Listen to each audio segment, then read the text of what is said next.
À cause de la sécheresse qui, je vous le disais, incite les cultivateurs, les maraîchers et les céréaliers en particulier à irriguer leur culture avec beaucoup d'avance. Bintou Sidibé, Guy Souter. Là, on voit les feuilles qui jaunissent. Les feuilles qui jaunissent un petit peu sur le dessus et les feuilles du dessous qui sont complètement jaunes. Donc là, on voit bien que le blé a soif. Et si le blé a soif, la faute à Dame Météo. Plus de 3 mois qu'il n'a pas plu abondamment. Alors pour ne pas perdre une partie de la récolte de blé, il faut arroser. Dans le Haut-Rhin, les agriculteurs ont suivi les consignes de la Chambre d'agriculture. Ils tentent maintenant d'éviter la sécheresse. Et dans les mauvaises terres, si on n'irrigue pas, on va faire les mêmes rendements qu'en 2003 certainement.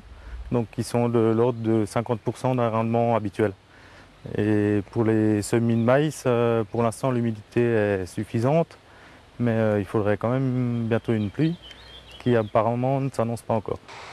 Chez les maraîchers, on prend aussi les devants. Cet exploitant possède 12 hectares de culture. Salades, oignons, persil sont quotidiennement irrigués depuis une semaine. On multiplie les tours d'eau tous les jours, matin, midi, soir, tard le soir encore, vers 8, 9, 10 heures. On est obligé de remettre en route l'irrigation pour pallier déjà, pour amener de l'eau à nos cultures qui en ont grand besoin. Parce qu'il y a beaucoup d'évaporation, d'évapotranspiration avec ce temps-là. Donc il faut qu'on pallie cette évaporation et il faut qu'on ramène de l'eau pour que nos salades puissent pousser. Si dans les plaines l'eau ne manque pas, dans les vallées elle se fait plus rare.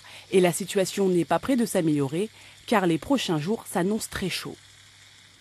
À l'eau et à la tisane pendant au moins 366 jours, plusieurs militants écologistes ont entamé aujourd'hui une grève de la faim tournante à Colmar.